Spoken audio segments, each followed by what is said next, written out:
Revelation chapter 2 verse 4. ஆனாலும் நீ ஆதியில் கொண்டிருந்த அன்பை விட்டாய் என்று உன் பேரில் எனக்கு குறை உண்டு.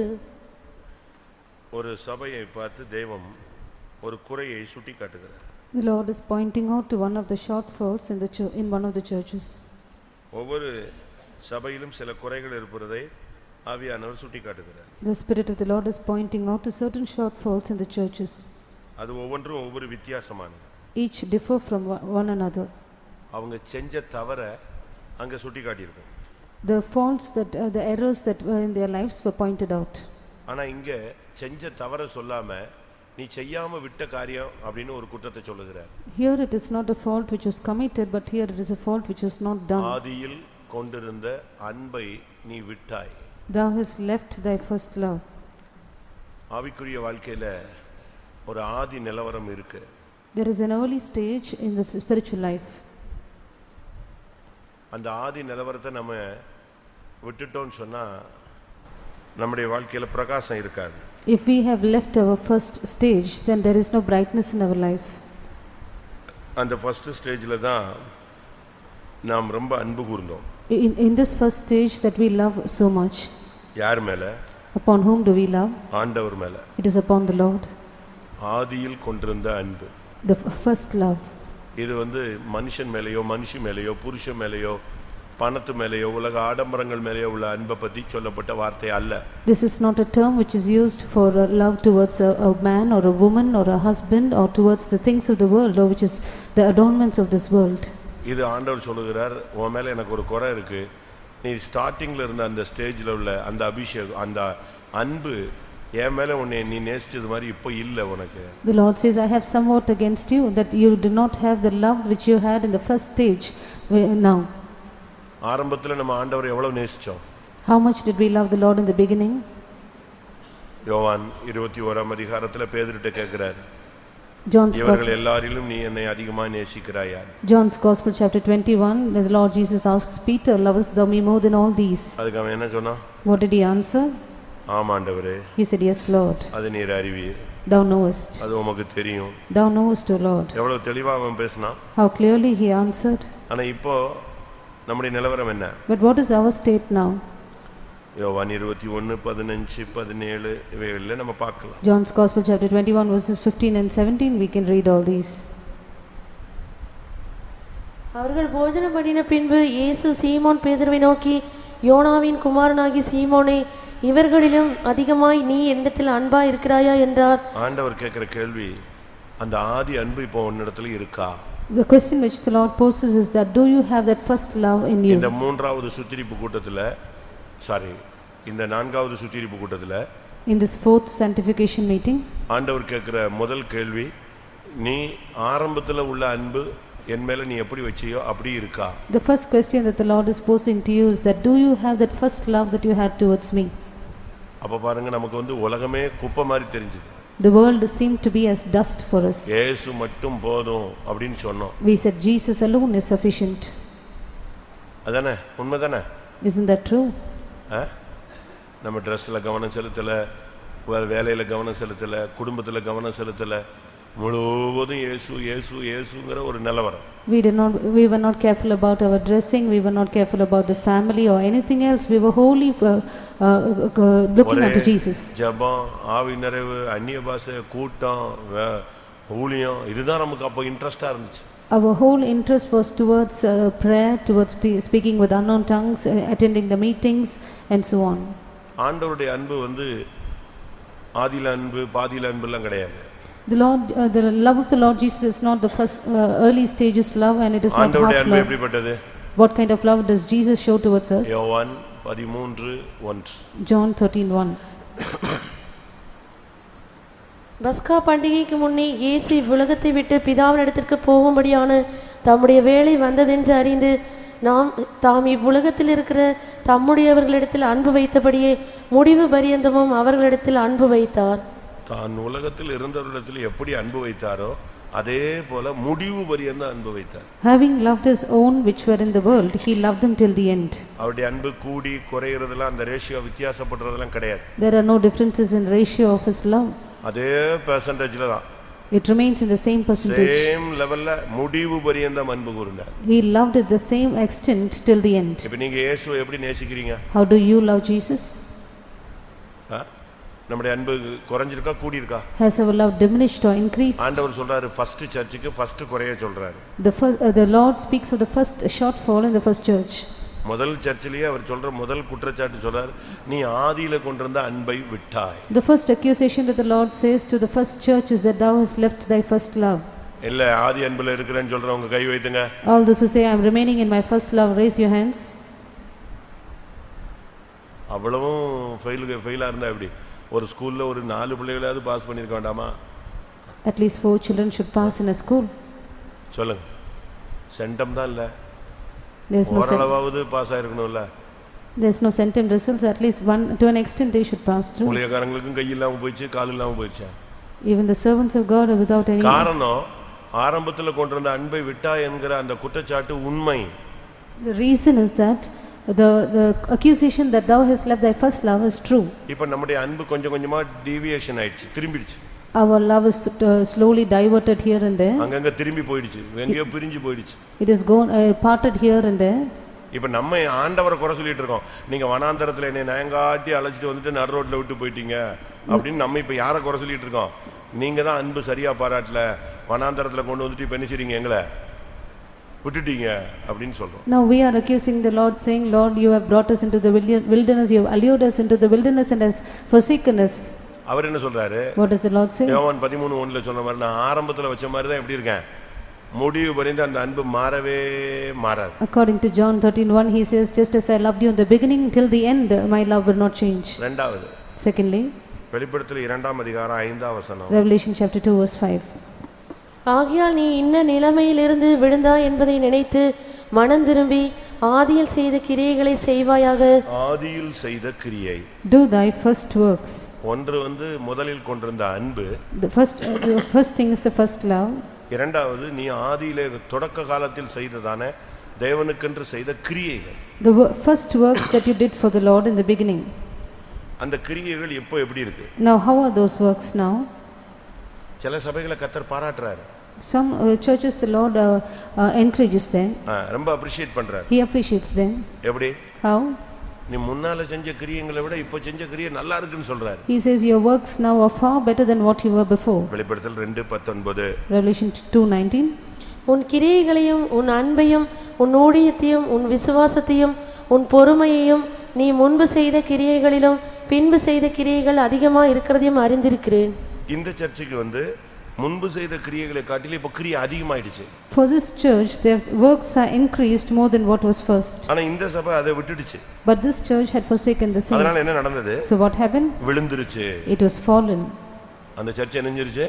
What happened to the church? விழுந்து விட்டது. It was fallen. ஆகையால் நீ இன்ன நிலைமையிலிருந்து விழுந்தாய் என்பதை நினைத்து மனம் திரும்பி நீ ஆதியில செய்த கிரியைகளுக்கு திரும்பி வா. Remember therefore from whence thou art fallen, repent and do thy first works. பழைய ஜெபத்துக்கு நீ வரணும். You have to come back to your old prayer. தூக்கத்தை பலிபீடத்துல வைக்கணும். Place your sleep on the altar. பலவீனத்தை பலிபீடத்துல வைக்கணும். Weaknesses on the altar. நேரத்தை பலிபீடத்துல வைக்கணும். Place your time on the altar. இரவு நேரத்தை பலிபீடத்துல வைக்கணும். During the night time place it on the altar. மறுபடியும் நீ பழைய நிலவரத்துக்கு ஆதியில செய்த கிரியைகளுக்கு வரணும். You have to return to your first works. யாரோ சொல்லிட்டாங்க, ஏதோ நடந்துருச்சு, ஏதோ காரியம், அதை இதை சொல்லிட்டு அந்த ஆரம்பத்தில் நீ கர்த்தருக்காக வைராக்கியமா செய்த கிரியைகள் நீ விட்டா அதுக்கு நீ தான் குற்றவாளி. Because of somebody else's words, if you have gone back, if you have backslidden and if you left your first works, you are the convict. நீ தொடக்கத்துல செய்த ஊழியத்தை நீ விட்டுட்டேன்னா அதுக்கு யாரையும் நீ குறை சொல்லி பிரயோஜனம் கிடையாது. If you have backslidden from the ministry which you have done in the beginning, then no one else is the reason. அதுக்கு நீ யாரை குறை சொல்ல முடியும்? Whom can you accuse for the cause? பாவம் செய்கிற ஆத்துமாவே சாகும். This soul that sinneth it shall die. அவன் ஆத்துமாவுக்கு அவன் தான் யாரு? உத்தரவாதி. Everyone is responsible for his own soul. நீ ஊழியத்தை நிறுத்தினா உனக்கு விழுகை. ஊழியத்தை நீ செஞ்சீன்னா உனக்கு மேன்மை. You stop your ministry, you will fall. You begin to do your ministry, you will excel. நீ நீதிமானா இருப்பதினால் அவருக்கு என்ன லாபம், நீ பாவியா இருக்கிறதுனால அவருக்கு என்ன நஷ்டம்னு கேள்வி இருக்கு. There is a question which says, what does he profit by you being righteous? What does he lose by you being a sinner? நீ நீதிமானா இருந்தா உனக்கு லாபம், நீ பாவியா இருந்தா உனக்கு நஷ்டம். If you are a righteous person, you profit. If you are a sinner, then you are in a loss. ஒன்று, நீ ஆதியில கொண்டிருந்த அன்பை விட்டாய். One, you have lost your first love. இரண்டாவது, நீ ஆதியில செய்த கிரியைகளை விட்டாய். Secondly, you have lost your first works. எப்படி இருக்கும் நீங்க யோசிச்சு பாருங்க. You can imagine how that would be. நம்முடைய நிலவரம் என்ன? What is our state? மூன்றாவது, Thirdly, ஆரம்பத்தில் கொண்டிருந்த நம்பிக்கை. the first hope. ஆரம்பத்துல உனக்கு இருந்த அந்த நம்பிக்கை இப்ப இருக்கா? Do you have the confidence you had in the beginning? அதை நீங்க இப்போ விளங்கிக் கொள்ளணும், புரிஞ்சுக்கணும். That you need to understand. எபிரேயர் 3ஆம் அதிகாரம் 14ஆம் வசனம். Hebrews chapter 3 verse 14. நாம் ஆரம்பத்திலே கொண்ட நம்பிக்கையை முடிவு பரியந்தம் உறுதியாய் பற்றிக் கொண்டிருப்போமாகில். ஆரம்பத்தில் கொண்ட நம்பிக்கை. The confidence that we had in the beginning. தொடக்க காலத்துல உனக்கு என்ன நம்பிக்கை இருந்துச்சு கர்த்தர் மேல? What kind of confidence you had on the Lord in the beginning? இப்போ அந்த நம்பிக்கை உனக்கு எங்க போயிடுச்சு? Now where have you lost that confidence? ஆண்டவர் டைரக்டா பேசினா கூட உனக்கு அந்த நிச்சயம் வர மாட்டேங்க. You do not have the confirmation even if the Lord speaks to you directly. நான் செய்வேன், நான் யுத்தம் செய்வேன், நான் அற்புதம் செய்வேன்னு சொன்னா கூட வர மாட்டேங்க, நம்பிக்கை வர மாட்டேங்க. Even if the Lord says I will fight for you, I will do a miracle and a wonder for you, you still do not have that hope. ஆரம்பத்துல கொண்ட நம்பிக்கை இருக்கா? Do you hold the confidence in the beginning? அப்படி நாம் பற்றிக்கொண்டால் நாம் அவருடைய வீடா இருப்போம், அவரிடத்தில் பங்குள்ளவர்களா இருப்போம். If we will hold fast to that confidence, then we will be his house and be partakers of him. அந்த நம்பிக்கை நம்ம விட்டு போகும் பொழுது நமக்கு அவர்ட்ட ஷேர் இல்லாம போய் விடுகிறது. When we lose that confidence, we do not have a share with him. இப்போ நமக்கு ஆரம்பத்துல கொண்டு வந்த அந்த நம்பிக்கை நம்ம கடைசி வரைக்கும் பிடிச்சிட்டோம்னா நாம அவருடைய வீடு. If we will hold fast to that confidence till the end, then we are his house. அப்படிதானே? Isn't that true? இன்னைக்கு நம்முடைய நிலவரம் என்ன? What is our state today? இன்னைக்கு நம்முடைய நம்பிக்கை நம்மளால அறிக்கையிட முடிகிறதா? Can we confess our confidence today? நம்முடைய நம்பிக்கை தான் நம்முடைய நங்கூரம். Our confidence, our hope is our anchor. நமக்கு எவ்வளவு நம்பிக்கை இருக்கு? What kind of hope do we possess? உங்களுக்கு இந்த நம்பிக்கை புதுப்பிக்கப்படும், உன் நம்பிக்கை வீண் போகாதுன்னு சொல்லி இருக்க அந்த வசனம் மட்டும் தான் நமக்கு ரொம்ப பிடிக்கும். We only like that scripture verse which says your hope will not be cut off. நிச்சயமாகவே முடிவு உண்டு, உன் நம்பிக்கை வீண் போகாது. எல்லாரும் எழுதி வீட்ல தொங்க விட்டுருக்காங்க. Surely there's an end, your expectation will not be cut off. ஆனா நம்பிக்கை எத்தனை பேருக்கு இருக்கு? How many of us hold this confidence and hope? ஒரு மனுஷன் சொல்றான், என் சிறு வயது முதல் நீரே என் நம்பிக்கை. One man says, from my youth on you are my hope, you are my confidence. கற்பத்திலிருந்து வெளிப்பட்டது முதல் உம்முடைய சார்பில் விழுந்தேன். From the time that I was seen from my mother's womb, I have fallen to your side. உங்களுக்கு எத்தனை பேருக்கு நம்பிக்கை இருக்கு? How many of you have this hope? ஆரம்பத்தில் உள்ள நம்பிக்கை. The confidence in the beginning. அப்ப எல்லாரும் சொல்லுவாங்க உனக்கு அது நடக்காது இது நடக்காது, அதெல்லாம் கர்த்தர் பாத்துக்குவார், வேலைய பாருன்றுவான். Everyone will say this will not happen, that will not happen, but we will say God will take care. இல்ல நீ அவசரப்படுற, புதுசு, உனக்கு ஒண்ணும் தெரியாது, நாங்கெல்லாம் பழையவங்க, நாங்கெல்லாம் அடிபட்டு வெளியே வந்திருக்கிறோம் அப்படின்னு சொன்னா அது நீ அடிபட்டனா அதுக்கு ஓம்படி எனக்கும் தேவனுக்கும் தெரியும்னு சொல்லுவோம். They would say you are in haste, we have gone through all these experiences, we were smitten on all sides. Then we will say God will take care, but it is your part that you are smitten. நம்முடைய நம்பிக்கையை அசைக்க முடியல. No one with us could shake our confidence. நம்முடைய குடும்பத்தில் உள்ளவங்க நம்முடைய நம்பிக்கையை அசைக்க முடியல. Our family members could not move our confidence. நம்ம சுற்றி உள்ள சூழ்நிலைகள் சந்தர்ப்பங்கள் நம்முடைய நம்பிக்கையை அசைக்க முடியல. Our circumstances and such situations could not shake our confidence. ஆனா இப்ப நம்பிக்கை அசையுதே. But now our hope is moved. அதனால தான் ஆரம்பத்தில் கொண்ட நம்பிக்கைன்னு கேட்டிருக்கு. That is why it is said the confidence in the beginning. கலாத்தியர்ல பார்க்கும் பொழுது, coming to Galatians, ஆரம்பத்தில் கொண்டிருந்த முன்னே கொண்டிருந்த அந்த ஆனந்த பாக்கியம் எங்கே? Where is the blessed hope that you had in the beginning? தொடக்கத்துல இருந்ததான அந்த ஆனந்த பாக்கியம் எங்கே? Where is the blessed hope we had in the beginning? 4:15 chapter 4 verse 15. அப்பொழுது நீங்கள் கொண்டிருந்த ஆனந்த பாக்கியம் எங்கே? ஆனந்த பாக்கியம் ஆரம்பத்துல சும்மா சந்தோஷமா இருந்துச்சு, வந்த உடனே எந்த பாரமும் கிடையாது, அல்லேலூயா போட்டு ஆவி நிறைஞ்சு குதிச்சு எவ்வளோ சந்தோஷமா இருந்தோம். இப்போ நமக்கு ஆவியில நிரம்பதுக்கு 1.25 மணி நேரம் ஆகுதுங்க வண்டி இன்ஜின் ஸ்டார்ட் பண்றதுக்கு, அதுக்குள்ள கூட்டம் முடிஞ்சிருது. In the beginning we used to come to the meeting, we used to sit and shout and make a loud noise and say hallelujah because we had no burdens, but now it takes 1 hour and quarter minute in order to be filled with spirit. ரெடியா இருந்தோம். So we were ready for prepared for everything. எதுக்கு? Why? கண்ணை கூட புடிங்கி கொடுக்க ரெடியா இருந்தோம். To pluck out our eyes too. அப்படிதானே? வாசிங்க அந்த வசனம் மறுபடியும். அப்பொழுது நீங்கள் கொண்டிருந்த ஆனந்த பாக்கியம் எங்கே? உங்கள் கண்களை பிடுங்கி எனக்கு கொடுக்க கூடுமானால். ஊழியத்துக்காக எதையும் செய்ய ready. We were prepared to do anything for the ministry. சாப்பிடாம கிடக்க ரெடி, பணத்தை கொடுக்க ரெடி, உயிரை கொடுக்க ரெடி, ஊழியத்துக்காக என்னன்னாலும் தூக்கம், ட்ரெஸ்ஸு, சாப்பாடு எல்லாம், மான மரியாதை எல்லாத்தையும் தூக்கி போட்டு இருந்த அந்த ஆனந்த பாக்கியம் எங்கே? Where is the blessedness which you had in the beginning, where you were ready to prepare to give up your food, you were ready to starve, give up your clothes, give up your honor, your respect, anything for the ministry? உண்மையா நான் சொல்றதெல்லாம் உண்மையா? அப்படிலாம் நாங்கள் அவ்வளோ ஸ்பீடெல்லாம் வரவே இல்லையே, நீங்கள் என்ன புதுசாக ஏதோ சொல்கிறீங்கிறீங்களா? What I say, is it true? But or do you say we were not in such haste? Why are you speaking something newly? எப்படி? உங்கள் நிலவரம் என்னன்னு எனக்கு தெரியாது. I do not know what your state is. ஆனால் கலாத்தியர் சபை அப்பொழுது கொண்டிருந்த ஆனந்த பாக்கியம், But the Galatian church, the blessedness that they had in the beginning, எப்படி இருக்குன்னு பாருங்க. how would that be? இன்னைக்கு நம்ம எப்படி இருக்கிறோம்? What is our state today? நம்முடைய தற்போதைய நிலவரம் என்ன? What is our current status? தீமோத்தேயுவிலே ஒரு வசனம் உண்டு. There is one scripture verse in Timothy. முதலில் கொண்டிருந்த விசுவாசத்தை விட்டார்கள். Thou hast left thy first faith. 1 தீமோத்தேயு 5ஆம் அதிகாரம் 12ஆம் வசனம். 1 தீமோத்தேயு 5:12. முதலில் கொண்டிருந்த விசுவாசத்தை விடுவதினாலே அடுத்ததாக முதலில் கொண்டிருந்த விசுவாசம். Next, the first faith. ஆரம்பத்தில் செத்தாங்களும் இயேசுவே இயேசுவேனோ, இப்போ இருமலுக்கே இயேசுவே இயேசுவேங்கிறோம். In the beginning, even if we die, we will call on Jesus, saying Jesus, Jesus. But now if we cough, we will call on Jesus. இப்போ ஒரு சின்ன ஒரு காரியத்துக்கு கூட நம்மளால விசுவாசத்துல நிக்க முடியல.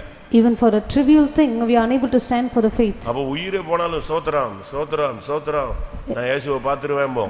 In those days, we will say, even if our life will leave us, we will say, praise the Lord, I will see Jesus. இப்போ நம்ம விசுவாசம் எங்க இருக்கு? Now where is our faith? நம்முடைய நிலவரம் என்ன? What is our state? ஒன்று ஆதியில் கொண்டிருந்த அன்பு. One is the first love. இரண்டாவது ஆதியில் செய்த கிரியை. Secondly, the first works. மூணாவது ஆரம்பத்தில் கொண்டிருந்த நம்பிக்கை. The confidence in the beginning. அப்பொழுது கொண்டிருந்த ஆனந்த பாக்கியம். Fourthly, the blessedness in the beginning. அடுத்து முதலில் கொண்டிருந்த விசுவாசம். Fifthly, the first faith. எப்படி இருக்கும்? How would that be? நம்முடைய நிலவரம் என்ன? What is our state? அந்த விசுவாசம் அப்படி நிக்குதா? Do you have the faith stagnant? பரிசுத்தவான்களுக்கு ஒரு விசை உபவிக்கப்பட்ட விசுவாசத்துக்காக நீங்கள் தைரியமாய் போராட வேண்டும் என்று எழுதி உணர்த்துவது எனக்கு அவசியமாய் கண்டதுன்னு யூதா 3ஆம் வசனம் சொல்லுகிறது. Jude verse 3 says, it was needful for me to write unto you that you must earnestly contend for the faith which was once delivered unto the saints. விசுவாசத்தை நம்ம எப்ப மறுதலிக்கிறோமோ அப்பொழுது நம்முடைய வாழ்க்கையில நாம் வீழ்ச்சியை சந்திக்கிறோம். The moment we deny faith, we start to see a fall in our life. அதனால இந்த வசனம் சொல்லுகிறது முதலில் கொண்டிருந்த விசுவாசத்தை விடுவதினால் ஆக்கினைக்கு உட்படுவார்கள். That is why the verse says, having damnation because thou hast cast off their first faith. இந்த ஓட்டம் விசுவாச ஓட்டம். This is a faith, the course of faith. கண்ணை மூடும்போது விசுவாசத்தை காத்துக்கொண்டேன் அப்படி சொல்லணும். When I close my eyes, I should say I have kept the faith. இன்னைக்கு நம்முடைய ஆதி நிலவரம் என்னங்கறத பாருங்களேன். Today consider what is our first state. ஆதியிலே வார்த்தை இருந்தது. There was a word in the beginning. அந்த வார்த்தை மனிதருக்கு ஒளியாக இருந்தது. This word was light unto man. அந்த வார்த்தை மனிதனுக்கு ஜீவனா இருந்தது. This word was life unto man. ஆரம்பத்தில் வசனம் வசனம் வசனம்னு உயிரை விட்டோம். In the beginning we had even jeopardized our life for the word. யோவான் 1:3. John chapter 1 verse 3. சகலமும் அவர் மூலமாய் உண்டாயிற்று, உண்டானதொன்றும் அவராலே அல்லாமல் உண்டாகவில்லை. ஆதியிலே அந்த வார்த்தை ஜீவனா இருந்தது. அந்த வார்த்தை 4ஆம் வசனம். அவருக்குள் ஜீவன் இருந்தது, அந்த ஜீவன் மனுஷருக்கு ஒளியாய் இருந்தது. அப்படி இது வார்த்தையை பற்றி சொல்லப்பட்ட ஒரு தன். ஆதியிலே வார்த்தை இருந்தது, அந்த வார்த்தை தேவனிடத்தில் இருந்தது, அந்த வார்த்தை தேவனாய் இருந்தது, அது மனுஷருக்கு ஒளியாக இருந்தது. In the beginning was the word, and the word was with God, and the word was God, and in him was life, and the life was light unto men. அப்போ ஆதியிலே வசனம் தான் நமக்கு உயிராக இருந்தது. So in the beginning the word of the Lord was our life. ஆறாவது வசனம் வார்த்தை, ஆதியிலே வார்த்தை நமக்குள்ள இருந்தது. Sixthly, in the beginning the word was with us. அதுதான் நமக்கு ஜீவனா இருந்தது. That was our life. அதுதான் நமக்கு வெளிச்சமாக இருந்தது. That was our light. எதுக்கு எடுத்தாலும் வசனம் பேசணும். For everything we will use the scripture. யார் பேசினாலும் வசனம் பேசணும். Whomsoever speaks to us we will. அந்த வசனம் அப்படி சொல்லுது, இந்த வசனம் இப்படி சொல்லுது, அப்படி இருந்துச்சு இப்படி இருந்துச்சு. எல்லாமே ஆதியில நமக்குள்ள வசனம் தான் வேலை செஞ்சது. In the beginning it was only the word which was operating in us. We will quote the scripture for everything. அது நமக்கு ஒளியாக இருந்தது. That was light unto us. அதுக்கு ஜீவனா இருந்தது. It was life unto us. இப்போ Now நம்ம எப்படி பேசுறோம்? Now how do we speak? இது என்னதான் இருந்தாலும் அது அப்படி இது இப்படின்னு கொஞ்சம் என்ன செய்யணும், உலகத்தை கூட இழுக்குறோம், வசனத்தை ஒதுக்கி விடுறோம். Now we try to keep the word to our side and we try to deviate to the world. ஏழாவது, Seventhly, எபிரேயர்களின் நிருபத்தை நாம் பார்க்கும் பொழுது coming to the Hebrews, அங்க என்ன சொல்லப்பட்டிருக்கிறது? what is mentioned there? பிரகாசமாக்கப்பட்ட முந்தின நாட்கள். The days we were illuminated. எபிரேயர் 10:32. Hebrews 10:32. முந்தின நாட்களை நினைத்துக் கொள்ளுங்கள், நீங்கள் பிரகாசமாக்கப்பட்டிருந்த அந்த நாட்களில் உபத்திரவங்களாகிய மிகுந்த போராட்டத்தை சகித்தீர்களே. அப்பெல்லாம் நமக்கு உபத்திரவம், போராட்டம், பிரச்சனை அதெல்லாம் சும்மா கல்லு முள்ளும் காலுக்கு மெத்தன்னு தான் போயிட்டு இருந்தோம், அப்படித்தானே?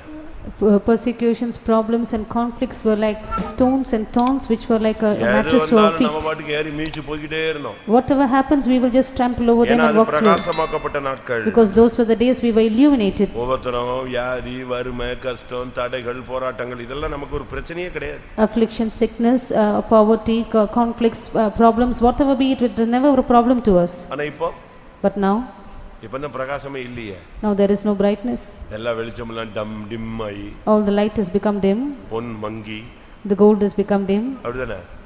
எல்லாம் சுத்தமா இப்போ எண்ணெயே இல்ல பாதி விளக்குல. In some of the lamps there are no oil at all. அப்படிதானே? Isn't that true? எல்லாம் ஒண்ணு எண்ணெயே கிடையாது, திரி கிடையாது, வெளிச்சம் கிடையாது, எல்லாம் மங்கி ஒண்ணு இல்லாம ஜீரோவா போயிச்சு. There is no oil, there is no light, there is no wick, everything has become dim and come to level zero. ஒரு 10 minutes time. 10 minutes time. இந்த ஏழு காரியங்கள்ல ஏதாவது நமக்குள்ள எப்படி இருக்கு நம்ம கொஞ்சம் சிந்திச்சு பார்க்கலாம்.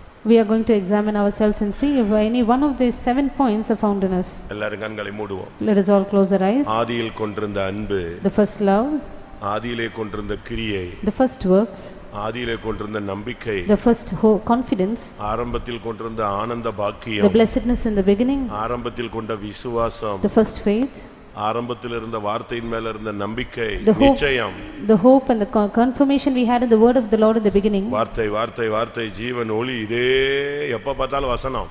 We would always speak the word of the Lord, saying it is the word, it is the word of light and life. ஏழாவதாக பிரகாசமாக்கப்பட்ட அந்த நாட்கள். Seventhly, the former days we were illuminated. இப்போ நம்ம நிலவரம் என்ன? Now what is our state? ஒரு 10 நிமிஷம் கண்ண மூடி முழங்கால் படிட்டு நீங்க உங்களையே இந்த வசனத்துக்கு முன்னால நிறுத்துங்க. 10 minutes, let us all kneel down, close our eyes and set ourselves before the word of God. Time நீங்க வேஸ்ட் பண்ண கூடாது. Do not waste the time. 10 நிமிஷம்னா 10 நிமிஷத்துக்குள்ள இந்த 7 பாயிண்டையும் கொண்டு வந்து நிப்பாட்டிரணும். If it is 10 minutes, within the 10 minutes bring all these 7 points before you. எப்ப இந்த அன்பு குறைஞ்சு போச்சு? When was your love decreased? எப்ப இந்த நம்பிக்கை குறைந்து போச்சு? When did you lose the hope? எப்ப இந்த விசுவாசம் அடிபட்டு போயிடுச்சு? When was our faith hit? எப்ப இந்த பிரகாசம் நம்ம விட்டு போயிடுச்சு? When did we lose our light? எப்ப ஊழியத்தை நம்ம நிறுத்தணும்? When we stopped our ministry? எப்ப நம்முடைய நம்ம நிச்சயம் எல்லாம் தகர்ந்து போயிடுச்சு? When all our confirmation was lost? ஏன் நம்ம இப்படி ஆயிட்டோம்? Why are we in this state now? ஆண்டவரே நான் மன்னியும். Lord, pardon me. என்கிட்ட ஒரு குறை உண்டுன்னு சொல்றீங்களே, இப்ப 7 குறைகள் நான் உணர்றேன். Lord, you said you had somewhat against me, now I have 7 points. Pardon me. மறுபடியும் நான் அந்த விழுந்து போன நிலவரத்திலிருந்து எழும்ப விரும்புகிறேன். Lord, I desire to rise again from the fallen state. முன்னே செய்த கிரியைகளை மறுபடியும் நான் செய்ய வாஞ்சிக்கிறேன் என்று ஒப்பு கொடுக்கிறவர்களுக்கு இந்த கூட்டம் ஆசீர்வாதமாய் அமையும். Those who surrender themselves to saying, Lord, I want to do the first works, this meeting will be a blessed one.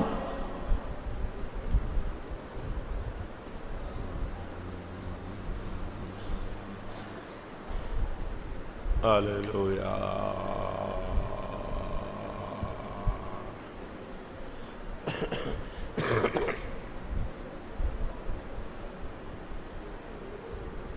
Hallelujah. வாயை திறங்க, சத்தமிடுங்க, உங்களுடைய காரியங்களை தேவன்கிட்ட பேசுங்க. உங்க முன்னால் அவர் இருக்காரு, உங்க சத்தத்தை அவர் கேட்கிறாரு. Hallelujah. Hallelujah. Hallelujah. அந்த பரிசேயனுடைய ஜெபத்தை அவர் கேட்டாரு, ஆயக்காரனுடைய ஜெபத்தையும் கேட்டாரு. ஆமென். இந்த மாலை வேளையில ஓ சத்தத்தையும் அவர் கேட்கட்டும். என் மனவாளியே, நான் உன் சத்தத்தை கேட்கட்டும் என்று சொல்லுகிறார். நீ வாயை திறந்து சொல்லுங்க, ஆண்டவரே, ஆதியிலே கொண்டிருந்த அன்பை நான் விட்டு விட்டேன், ஆதியில் செய்த கிரியை நிறுத்தி விட்டேன், ஆரம்பத்தில் இந்த நம்பிக்கை குறைந்து போய்விட்டது, ஆரம்பத்தில் நான் உமக்காக ஜீவனையும் கொடுக்க ரெடியாக இருந்தேன், ஆரம்பத்தில் கொண்டிருந்த விசுவாசம் குறைந்து போய்விட்டது, ஆரம்பத்தில் வசனம் என்னுடைய ஜீவன் அதில் அடித்துக் கொண்டிருந்தது, ஆரம்பத்திலே நான் பிரகாசமாய் காணப்பட்டேன், மன்னியும் ஆண்டவரே, ஹல்லேலூயா ஹல்லேலூயா. ஆமென் ஆமென் ஆமென். இந்த கூட்டம் ஒரு குறிக்கப்பட்ட கூட்டத்துக்கு பிரயோஜனமாய் அமையும். உன்னை தேவன் நேசிக்கிறார். உன்னுடைய பழைய நிலவரத்துக்கு உன்னை கொண்டு வர வாஞ்சிக்கிறார். அதற்காகவே இந்த மாலை வேளையில் இந்த வசனம் உன்னை நோக்கி அனுப்பப்பட்டிருக்கிறது. இந்த வசனங்கள் உனக்குரியது.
Amen.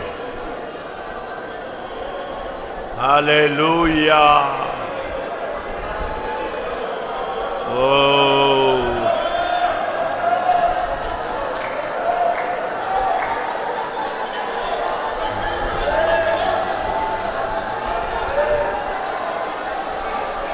Oh God. Sidabani arabalava.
Hallelujah. Hallelujah.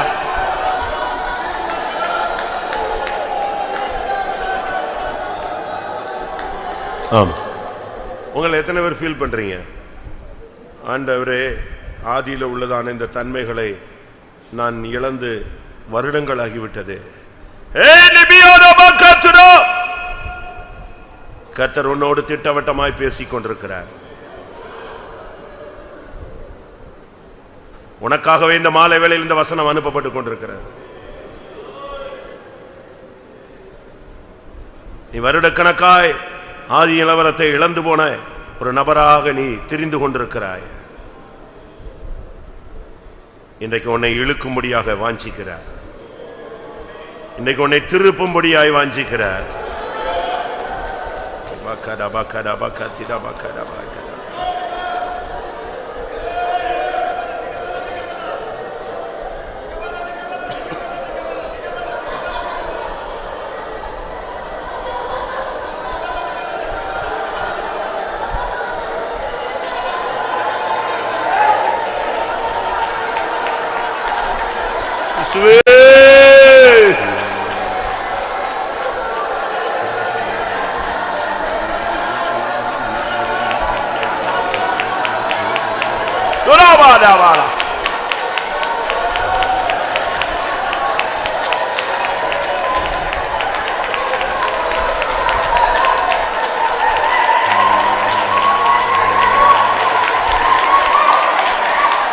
ரபாலா.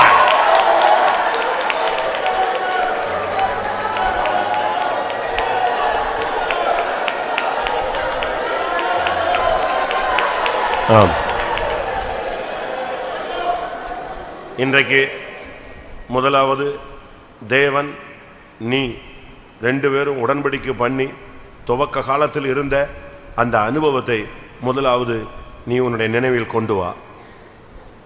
நீயும் தேவனும் இணைந்து தேவ சமூகத்தில் களிகூர்ந்த காலங்களை சிந்தித்து பார்.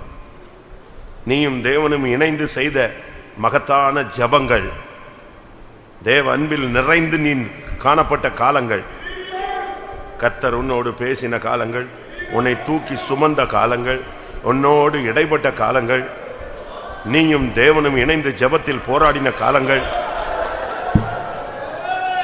இதெல்லாம் உனக்கு இதெல்லாம் உன்னுடைய நினைவில் இன்னைக்கு வர வேண்டும். சும்மா ஆவியில் நிறைஞ்சிட்டு எரிஞ்சிட்டு போயிடாத. இன்னைக்கு கர்த்தர் உனக்கு இந்த கூட்டம் ஒன்று ரட்சிப்பா இருக்கணும், இல்லாவிட்டா அது பட்சிப்பா இருக்கணும். இன்னைக்கு கர்த்தர் உன்னோடு பேசுகிறார். உன்னுடைய நிலவரம் என்ன? நீ சும்மா அந்நிய பாஷை பேசிட்டு மேனேஜ் பண்ணிட்டு போயிடலான்னு நினைக்காத. கர்த்தர் இன்றைக்கு உன்னோடு பட்சமாய் கிரியை செய்ய விரும்புகிறார். உன்மேல் வைராக்கிய வாஞ்சையாய் வந்திருக்கிறார்.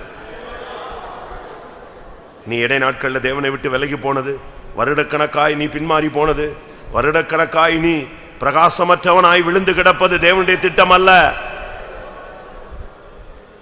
இன்னைக்கு கர்த்தர் உன்னோடு பட்சமாய் பேசுகிறார். உன் பிரதிஷ்டை புதுப்பிக்கப்பட வேண்டும், உன் ஜெபம் புதுப்பிக்கப்பட வேண்டும், உன்னுடைய நிச்சயம் நம்பிக்கை புதுப்பிக்கப்பட வேண்டும், உன் விசுவாசம் புதுப்பிக்கப்பட வேண்டும். அதுக்கு ஒரே வழி, நீ கண்ணீர் விடு, இருதயம் உடைஞ்சு கதறு, ஆண்டவர் காலை பிடித்துக்கோ, விடாத. அவரை அண்டிக் கொள்ளுகிறவர்கள் பாக்கியவான்கள். ஆண்டவர் காலை பிடிச்சு அழு, உன் கண்ணீரினால் அந்த பாதத்தை நனைப்பாயாக. ஒரு சொட்டு கண்ணீராவது கர்த்தருடைய சன்னிதானத்தில் விடு. உன் பின்மாற்றத்திற்காக, உன் தோல்விக்காக, நீ தேவனை விட்டு விலகினதற்காக.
Rabalaba karaba karaba karaba laba laba. Karaba de biri biri biri biri.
My God.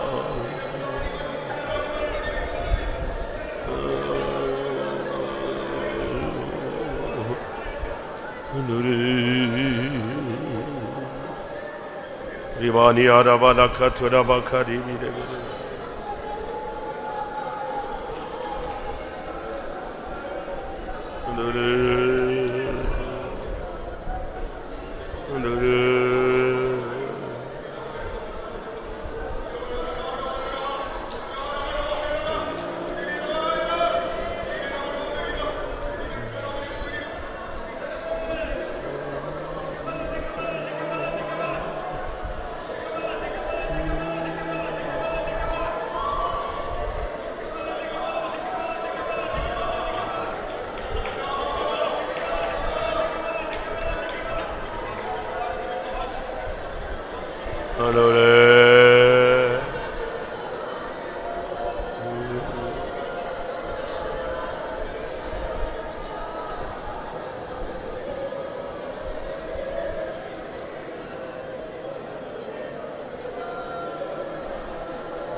Amen. Hallelujah.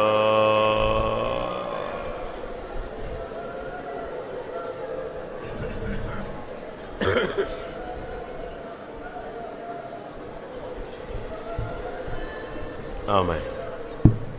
உட்காரு.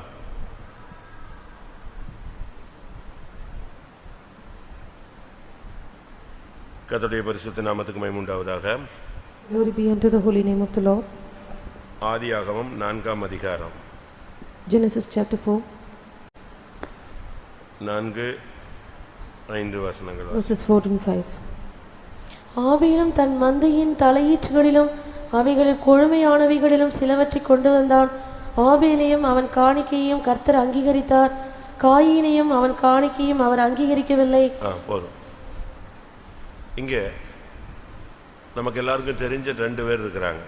Here there are two people, two personalities we all know. ஒன்று காயின், மற்றொன்று ஆபேல். One is Cain, the other is Abel. நமக்கு எல்லாருக்கும் ரொம்ப எல்லா கிறிஸ்தவங்களுக்கும் இவங்களை தெரியும். All Christians are aware of these two. ஆனா இவங்க ரெண்டு பேரும் புதிய ஏற்பாட்டு சபைக்கு ஒரு நல்ல பாடம். But they are a good lesson to the New Testament church. ஒன்று காயின், மற்றொன்று ஆபேல். One is Cain, the other is Abel. ரெண்டு பேரும் பிரதர்ஸ் தான். Both were brothers. ரெண்டு பேரும் கர்த்தருக்கு காணிக்கை கொண்டு வந்தாங்க. Both brought their offering to the Lord. ஒருத்தனை தெய்வம் அங்கீகரிக்கிறார், அவனுடைய காணிக்கையை அங்கீகரிக்கிறார். The Lord accepts and receives one's offering. ஒருவனையும் ஒருவனுடைய காணிக்கையும் அங்கீகரிக்கிறார். The Lord had respect to one and received his offering. மற்றொருவனையும் அங்கீகரிக்கவில்லை, அவனுடைய காணிக்கையை அங்கீகரிக்கவில்லை. The Lord did not accept the other but did not accept his offering too. இப்போ நீங்க பாத்தீங்கன்னா நம்ம எல்லாரும் காணிக்கை கொடுக்கிறோம். Now if you consider, we all give offerings. நம்மில் அநேகர் எவ்வளவோ கொடுக்கிறோம். Many of us give much to the Lord. ஒரு சிலர் காணிக்கையை பத்தி ரொம்ப சீரியஸா எடுத்துக்க மாட்டாங்க. Some are not very serious about the offering. ஒரு சிலர் காணிக்கையில உண்மையா இருக்க மாட்டாங்க. Some will not be faithful in the offerings. அது அவங்களுக்கு ஆசீர்வாதம் இல்லைன்னு அவங்களுக்கு தெரியாது. And they are ignorant that it is not a blessing for them. தெரிஞ்சிருந்தாலும் ஒரு சிலர் காணிக்கையை அற்பமா என்றது உண்டு. But some count it despise the giving of offerings though they have a knowledge. நம்ம காணிக்கை கொடுத்தா அவங்க சாப்பிட போறாங்க, எவ்வளவோ வருது அப்படினு சொல்லிட்டு காணிக்கையை கொடுக்காம அதை திருடிட்டு போற டீமும் இருக்கு. There is one group which do not give the offering saying is it because of our offering they are going to eat, they have so much other income. ஒரு சிலர் காணிக்கையை கூறு போட்டு ஒரு 10 சபைக்கு கொடுக்கறவங்களும் இருக்காங்க. One group is there which divides the offering and give it to 10 denominations. அப்படிதானே? Isn't that true? ஒரு சிலர் ரொம்ப கரெக்ட்டா 15 பைசாலாம் தசமபாகத்துல எண்ணி கொடுக்கறவங்க இருக்காங்க. There are some people who are also very correct and accurate about the offering and tithes. அப்படிதானே? Isn't that true? நீங்க அந்த கவர்ல பாத்தீங்கன்னா சில்லறை கூட வரும். You can even find the அதாவது ரொம்ப பெர்ஃபெக்ட்டா இருக்காங்க. They want to be very perfect. ஒரு சிலர் அப்படி இல்ல. But some are not so. ஓரளவு உண்மையா இருப்பாங்க. They will be faithful to an extent. ஒரு சிலர் அப்படி இல்ல. The others, இன்னும் உற்சாக காணிக்கை, வீட்டுக்கு போனா காணிக்கை, ரோட்ல பார்த்தா காணிக்கை, பஸ் ஸ்டாண்ட்ல பார்த்தா காணிக்கை, எங்க பார்த்தாலும் காணிக்கை கொடுக்கிற ஒரு டீம் இருக்கு. There is one group who are willing to give offerings wherever they find this. சம்பாத்தியத்துல எல்லாம் காணிக்கை கொடுக்கறவங்க இருக்காங்க. There are people who give offering of all that they receive. நீங்க எல்லாரும் Colgate paste யூஸ் பண்ணுவீங்க. We all will use the Colgate paste. அப்படிதானே? அந்த பேஸ்டோட அந்த owner தன்னுடைய வருமானத்துல 10ல 9 கொடுக்கிறதாக ஒரு ரெக்கார்ட் இருக்கு. There is one record that the owner of this paste gives 9% of his income as an offering. 10ல 9. 9 out of the 10 that he receives. கேள்விப்பட்டிருக்கீங்களா? Have you heard it? அப்ப ஒருத்தர் கேட்டாரா, இது பைபிளை விட ரொம்ப மிஞ்சின நீதிமானா இருக்கே. Then one questioned him saying that you are trying to be more righteous than the Bible. Bible 10ல 1 தான வலியுறுத்துகிறது. The Bible insists on giving 1/10 of the income. நீங்க 9 கொடுக்கறீங்களே. But you give 9/10. அப்ப அவர் சொன்னாரா? Then he said, இந்த 1% நான் சம்பாதிக்கிறேனே, இதுவே என் சந்ததி எத்தனையோ வருஷம் உட்கார்ந்து என்ன செய்யலாம்? சாப்பிடலாம். அந்த அளவு தெய்வம் நெஞ்சிருக்காரு, என்னைய ஆசீர்வதிச்சிருக்காரு. He said the 1% that I receive, that I earn, will make my generation sit and eat for years together. To that extent God has blessed me. நல்ல பைபிளை படிச்சு பாத்தீங்கன்னா, If you read through the Bible properly, பழைய ஏற்பாடு தான் தசம பாகம். The Old Testament it is the tithes. New டெஸ்டமென்ட்ல உங்களுடைய நீதி அதை காட்டிலும் அதிகமா இருக்க வேண்டும். In the New Testament your righteousness should exceed that. அப்படிதானே? கரெக்ட் தானா? Am I right? டைம் வரும்போது அதை பிரசங்கம் பண்றேன். At the right time I will give this message. சமயம் அனுமதித்தால், காலங்கள் நீட்டி கொடுக்கப்பட்டால் அதெல்லாம் பேசலாம். We can speak on all this if the times will permit. அப்படிதானே? Isn't that true? லூக்கா 18ஆம் அதிகாரத்துல பேசும் பொழுது, Luke's Gospel 18 when we read, ஒரு பரிசேயன் அறிக்கை எடுக்கிறான். there is a Pharisee who confesses, என் தசமபாகத்தில் என்னுடைய சம்பாத்தியத்துல எல்லாம் நான் என்ன செய்றேன்? தசமபாகம் கொடுக்கிறேன். I give a tithe of all that I receive. அப்படிதானே? மத்தேயு எழுதின சுவிசேஷத்துல பாக்கும்போது, In Matthew's Gospel when we read, இயேசு என்ன சொன்னார்? what does Jesus say? லூக்கா 18ஆம் அதிகாரத்துல அது பரிசேயனுடைய அறிக்கை. Luke's Gospel 18 speaks about the confession of a Pharisee. ஆனா மத்தேயு 5:20 சொல்லுது, But Matthew's Gospel chapter 5 verse 20 says, உங்கள் நீதி பரிசேயனுடைய நீதியை காட்டிலும் அதிகமாயிராவிட்டால் தேவனுடைய ராஜ்யத்தில் பிரவேசிக்க மாட்டீர்கள். If your righteousness does not exceed the righteousness of a Pharisee, then you cannot enter into the kingdom of God. அப்ப இதுல இருந்து என்ன விளங்கிக் கொள்றோம்? So what do we understand here? புதிய ஏற்பாட்டுல என்னது? What is in the New Testament? உங்களுடைய நீதி அதிகமா இருக்கணும், அது உன் இஷ்டம். your righteousness should exceed, and that is your according to your இங்க wish. அண்ணனும் தம்பியும் காணிக்கை கொண்டு வராங்க. Here the two brothers bring an offering. ஒவ்வொருத்தரும் அவங்கவங்க விளைச்சல்ல உள்ளத அவங்களுடைய வருமானத்தை கொண்டு வராங்க. According to their increase, their income, they bring their offering. Coin வந்து விவசாயி, Cain was a farmer, ஆபேல் மேய்ப்பன். Abel was a shepherd. இப்ப ரெண்டு பேரும் அவங்கவங்க காணிக்கையை தூக்கிட்டு வராங்க. Now both brought their offerings. தூக்கிட்டு வந்த இடத்துல In the place where they brought, ஒருத்தனுடைய காணிக்கையை ரிஜெக்ட் பண்ணிட்டாரு. the Lord rejected one person's offering. ஒருத்தனுடைய காணிக்கையை ரெகக்னைஸ் பண்ணிட்டாரு. The other was he had respect to the other. Recognised ஆயிடுச்சு, அங்கீகரிக்கப்பட்டு விட்டது. It was recognized. அப்படிதானே? இப்போ வந்து யாரு கொண்டு வந்து காணிக்கை கொடுத்தாலும் நாங்க அங்கீகரிச்சுக்கிறோம். Now we accept and receive whomsoever gives the offering. அப்படிதானே? Isn't that கூட true? முடிஞ்ச உடனே யாரெல்லாம் காணிக்கை கொடுத்தாலும் பாஸ்டர் வாங்கி பாக்கெட்ல போட்டு போயிடுவாரு. Whoever will give the offering, the pastor will take it from them and put it in his pocket and go away. ரெண்டு மனைவி ராபோஜன் எடுக்க தகுதி இல்லாதவங்க, பிரச்சனைக்குரியவங்க அப்படின்னு யாரையாவது கண்டிச்சு சொல்லி இருந்தா அவங்ககிட்ட மட்டும் நம்ம என்ன செய்ய மாட்டோம், வாங்க மாட்டோம். If anybody is being cautioned and warned, if they have two wives or if they have any problems on their side, then we will be warning them and not take their offering. ஆனா அன்னைக்கு அப்படி இல்ல. But in those days it was not so. இவங்க காணிக்கையை கொண்டு வந்து ஒரு இடத்துல வச்சிரணும். They have to place the offering in a place. அது ரெகக்னைஸ்ட் ஆகுதுன்னா உடனே அக்கினி இறங்கும். If it is recognized, the fire will descend. சரட்டுன்னு இறங்கிடும். The fire will descend on the offering. அடுத்த செகண்ட் எது இருக்காது, Very moment காணிக்கை இருக்காது. the offering is not there. இப்போ இவன் வந்து நிலத்தின் கனிகள் எல்லாம் கொண்டு வந்து வச்சிட்டான். He brought the increase of the ground. நிலத்தின் கனிகள் எல்லாம் கொண்டு வந்து The வச்சாச்சு. fruit of the ground he brought there. இவன் வந்து மந்தையில கொழுமையானதெல்லாம் கொண்டு வந்து வச்சிட்டான். Now he brought the firstlings of his flock. ரெண்டு பேரும் வெயிட் பண்றாங்க. Now both were waiting. திடீர்னு பார்த்தா அக்கினி இறங்கிடுச்சு. All of a sudden the fire descended. எது போயிடுச்சு, நிலத்தின் கனிகள் எல்லாம் அப்படி இருக்கு. The fruit of the ground were just like that. மந்தையில் தலையிட்டு கொழுமையானதெல்லாம் நெஞ்சிருச்சு, அப்படி காணிக்கை பஸ்பம் ஆயிடுச்சு. ஆண்டவர் அக்செப்ட் பண்ணிட்டார். The firstlings of the flock were being totally into dust and the Lord had accepted it. அந்த காணிக்கை அங்கீகரிக்கப்பட்டால் அவனும் அங்கீகரிக்கப்படுவான். If the offering is accepted, then he is accepted. காணிக்கை அங்கீகரிக்கப்படலன்னா அவனும் அங்கீகரிக்கப்பட If the மாட்டான். offering is not accepted, then he is not accepted. Okay, இப்போ இது வரைக்கும் நீங்க எவ்வளவு காணிக்கை கொடுத்துருப்பீங்க? Now, till now, how much you would have given as an offering? ரட்சிக்கப்பட்டதுல இருந்து, From the time you were saved, இந்த சபையில வந்ததுல இருந்து having come into this church, எவ்வளவு காணிக்கை கொடுத்துருப்பீங்க? how much have you given? கணக்கு போட்டு பாருங்க. Make an account. மாசம் 10,000 5,000 ரூபாய் காணிக்கை கொடுக்குறோன்னா வருஷத்துக்கு 60,000 ரூபாய். 40 வருஷம் கொடுக்குறோன்னா என்னாச்சு, எவ்வளவு போகுது? அது ஒரு பெரிய எம்எல்என் பிசினஸ் மாதிரி போயிட்டே இருக்கும். If it is 5,000 for a month, then it's 60,000 a year. It goes on like that. இன்னும் ஒரு சிலர் கோடிக்கணக்கில் லட்சக்கணக்கில் அள்ளி கொடுக்குறாங்க. There are people who give an amount of crores and lakhs. லட்சக்கணக்கில் அப்படியே வந்து முகம் கோணாம காணிக்கை அப்படியே வச்சுட்டு சோத்திரம் பண்ணிட்டு காஃபி கூட குடிக்காம ஓடுறவங்க எல்லாம் இருக்கிறான். There are people who give lakhs as an offering and without even having their countenance changed, they will not even drink a coffee but return. நான் அப்படி எத்தனையோ வரை பார்த்துருக்கேன். I have witnessed such people. எவ்வளோ பேர். So many. அப்படி நகை, jewels, அவங்களுடைய லேண்டை விற்று, அவர் கம்பெனியை விற்று, அப்படியே ஒரு ஆள் வந்து ஃபஸ்ட்டு 37 லட்சத்தை அப்படியே கொடுத்துட்டு போயிட்டாரு. There was a man who sold his own company and brought 37 lakhs, laid it at our feet. யோசிச்சு பாருங்க. You can think. அப்போ நம்ம எவ்வளவு காணிக்கை கொடுக்குறோம் மாதம் மாதம். நம்முடைய 10ல் 1 வீட்டுக்கு வந்தால் காணிக்க, ரோட்டில் போனால் காணிக்க, வீட்டில் கல்யாணம், சாவு, வந்தது போனது, எவ்வளோ காணிக்கை கொடுத்துருக்கோம். There were so many offerings that we have given. Where we find them on the road, we give an offering. They come home, we give an offering. We find anywhere, we give an offering. இதெல்லாமே accept ஆயிடுச்சா?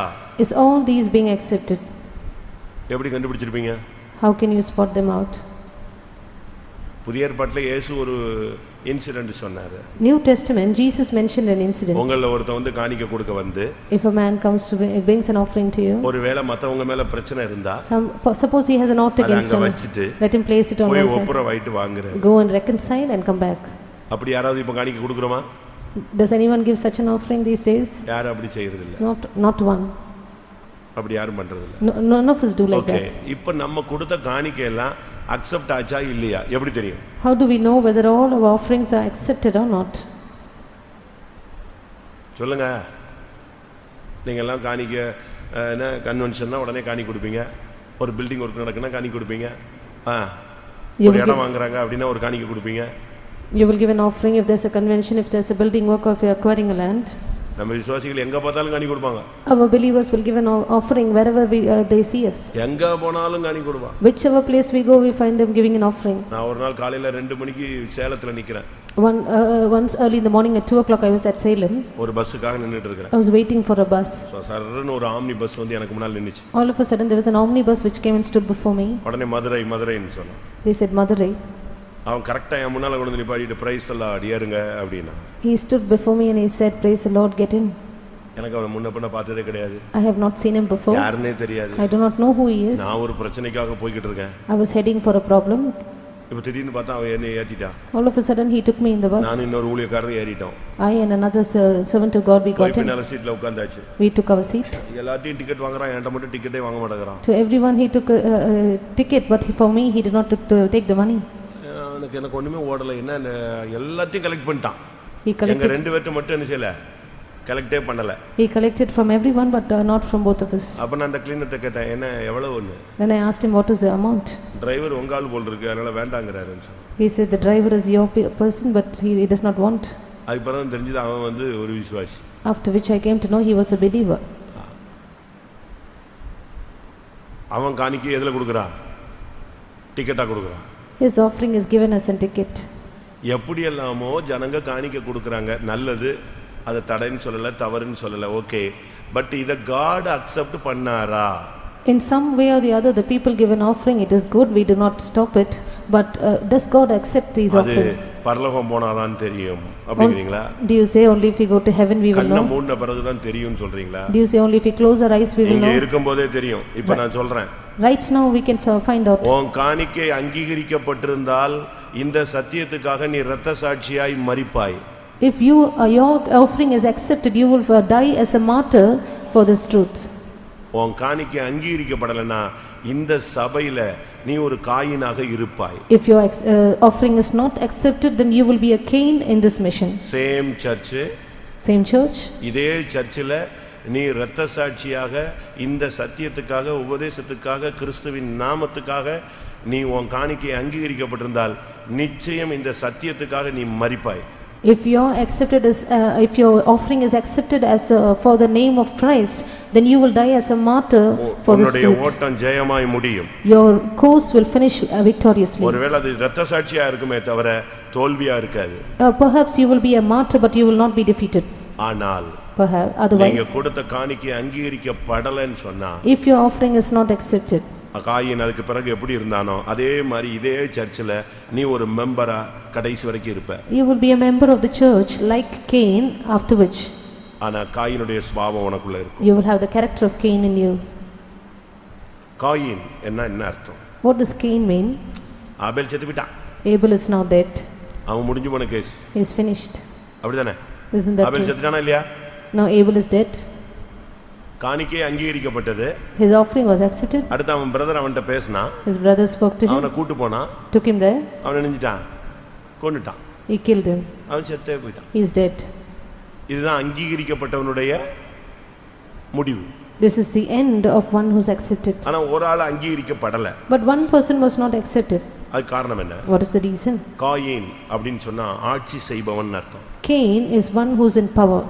அந்த dominant spirit எங்கெல்லாம் இருக்கோ அங்கெல்லாம் தகராறு வரும்.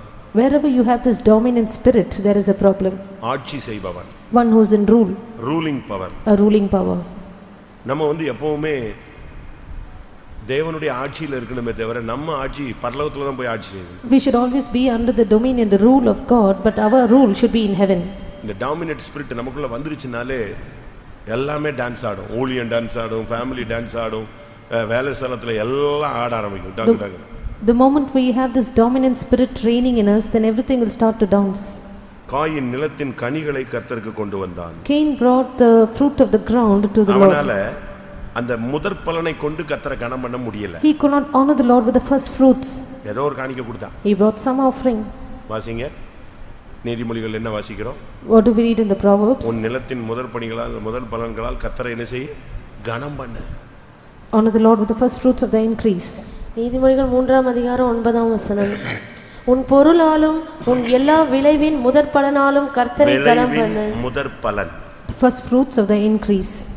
ஆனா இவன் முதற் பலனை கொடுக்கல. But he did not give the first fruit. But Abel மந்தையின் தலையீற்றுகளிலும் அதில் கொழுமையானவைகளிலும் கொடுத்தான். But Abel brought of the firstlings of the flock and of the fat thereof. அதுதான் அங்க அக்செப்ட்க்கு முக்கியமான காரணம். That was the main reason for his offering being accepted. நம்முடைய காணிக்கை வந்து எப்பொழுதுமே எல்லாவற்றிலும் ஃபர்ஸ்டா இருக்கணும். Our offering should be the first of all. நான் இப்ப காணிக்கையில பணத்தை பத்தி எல்லாம் பேசுறேன்னு நினைச்சிராதீங்க. Because I speak of offering, do not think I am speaking about money. பணத்துக்கு நானும் ரொம்ப எதிரி. I am an enemy to the money. ஆமா, நான் அதெல்லாம் கண்டுக்கிறதே கிடையாது. I do not bother about money at all. நான் ஒரு சர்ச்சில் 80 ரூபாயை வச்சுக்கிட்டே 2 மாசம் ஓட்டினேன். I had 80 rupees in my hand and I went through 2 months with that 80 rupees. ஒண்ணுமே கிடையாது. ஃபெய்தம்க்கு காசு கொடுக்கிறது கூட என்கிட்ட ஒண்ணும் கிடையாது. நான் பாட்டு தோத்திரம் மட்டும் உள்ள உட்கார்ந்துட்டே இருந்தேன். I had nothing to give in the faith home even for the money for the provision, but I just keep praising God. ஆனா உங்களுடைய காணிக்கை அங்கீகரிக்கப்பட்டுச்சா? குணவட்ட விசுவாசிகளுடைய காணிக்கை எத்தனை வருஷமா நீங்க கொடுத்துட்டு வாரீங்களே?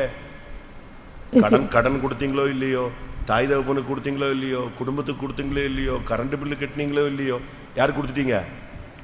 கர்த்தருக்கு கொடுத்துட்டீங்க. You have been giving offering to the Lord, the Konavatam believers, for so many years. We do not know whether you gave to your parents, whether you paid the current bill, or whether you gave for your family or not, but you are given to the Lord. அப்படிதானே? நமக்கு இருக்கோ இல்லையோ நம்ம யார்ட்ட கொடுத்துட்டோம்?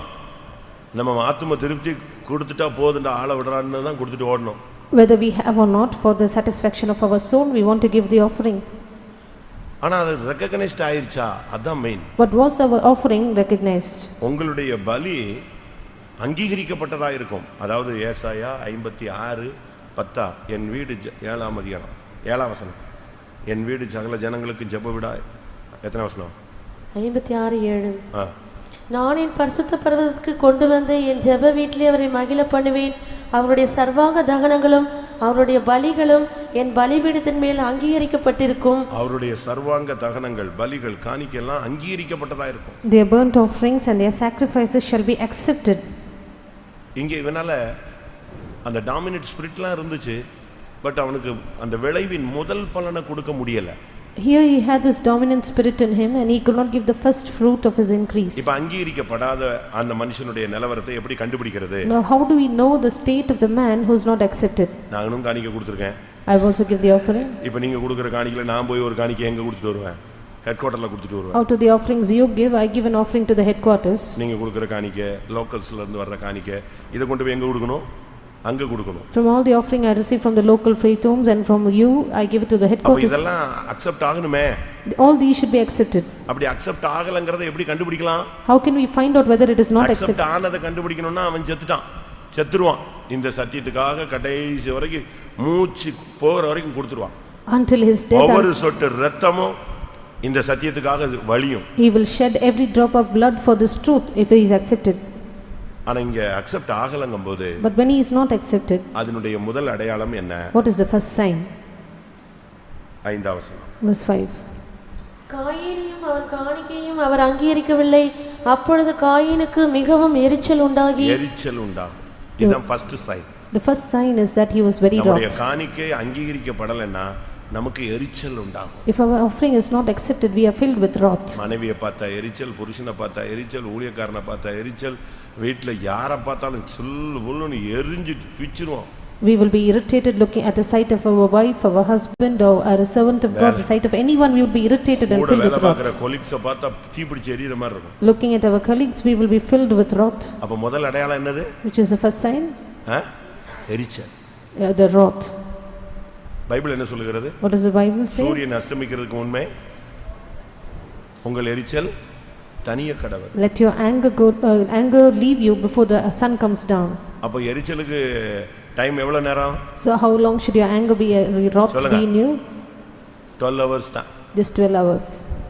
12 ஹவர்ஸ்க்குள்ள problem என்ன செய்யணும்? எரிச்சல் என்ன செய்யணும்? தணிஞ்சிரணும். Your wrath should be totally taken out of you before 12 hours. Secondly, உன்னுடைய முகநாடி வேறுபடும். Your countenance will change. அந்த முகக்கலை இருக்காது. You will not have a good countenance. அந்த முகத்தை பார்த்த உடனே தெரிஞ்சிரும். அகத்தின் அழகு முகத்துல தெரிஞ்சிரும். The face is the index of your heart.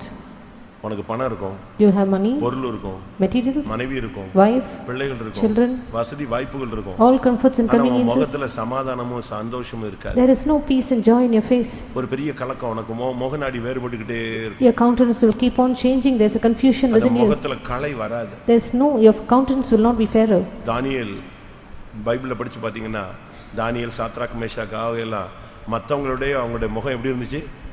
10 மடங்கு களை உள்ளதாக இருந்தது. If you read about Shadrach, Meshach and Abednego and Daniel in the Bible, you can read their faces were 10 times fairer than the others. இப்ப தீ பத்தி வைக்காமலே இப்ப எரிஞ்சற மாதிரி இருக்கு. Now without even setting fire, we are on fire.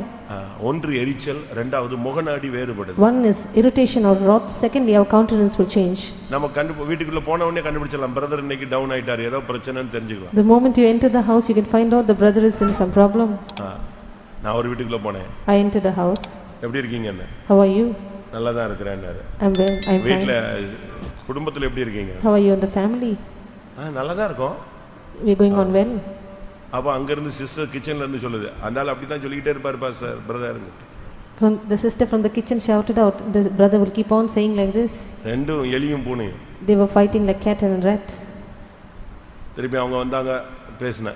Then she came and she also spoke. முகநாடி வேறுபடுதல். Countenance will fall. மூன்றாவது. Thirdly, பாவம் வாசற்படியில் படுத்தே கிடக்கும். Sin light at our door. நாலாவது.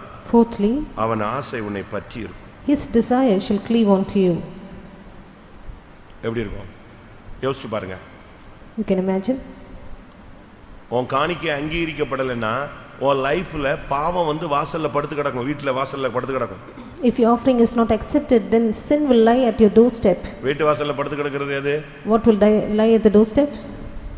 எது? நாய் தான் படுத்து கிடக்கும். The dog. பின்மாற்றம். Backsliding.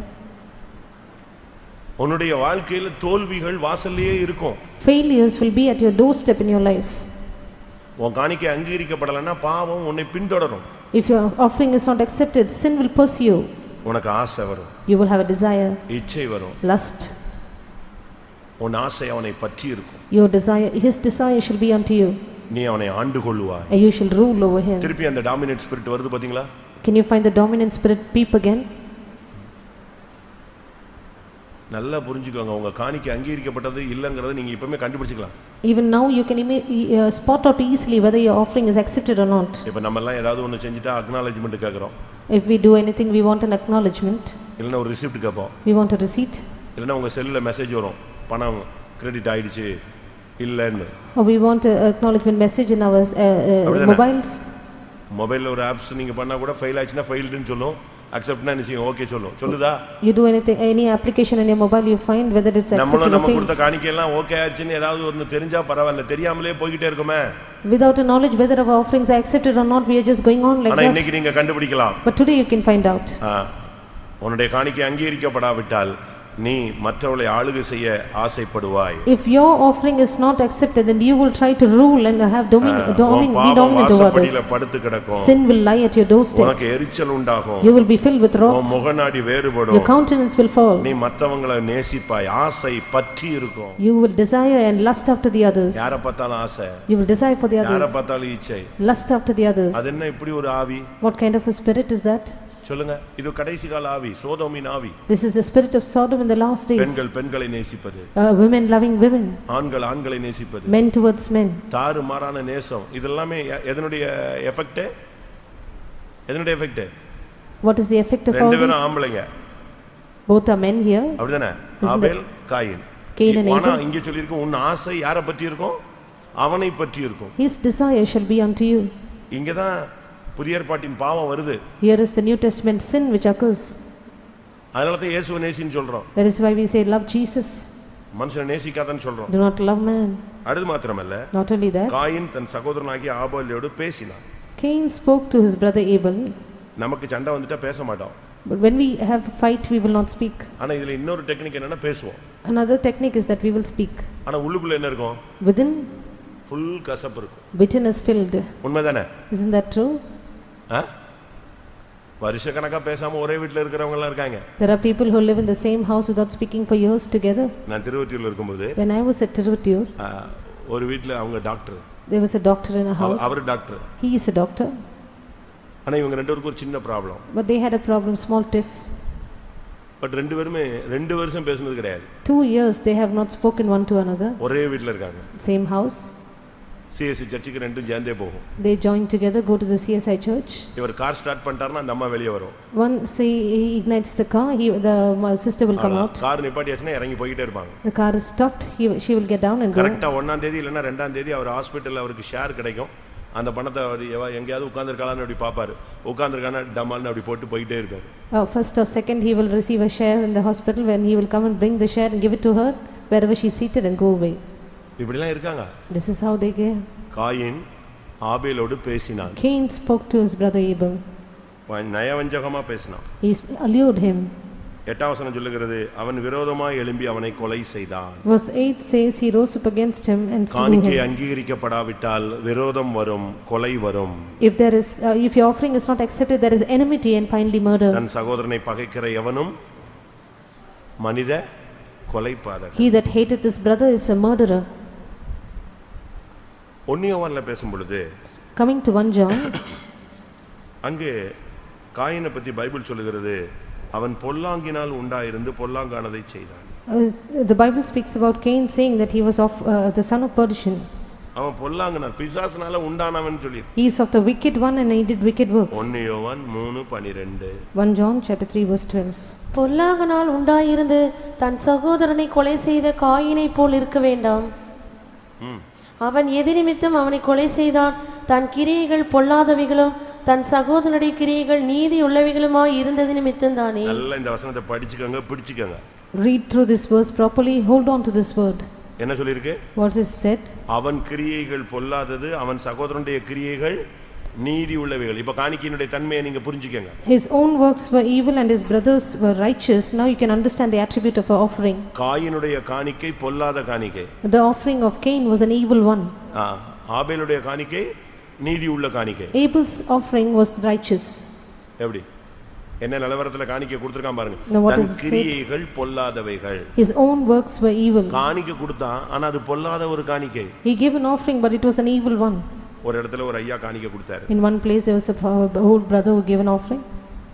கொஞ்ச நாள் கழிச்சு, after some time, கொஞ்ச நாள் கழிச்சு, after some days, ஒரு விசுவாசி வந்து சொன்னா, this one believer who came and said, இந்த விசுவாசி வட்டிக்கு கொடுக்கறாரு.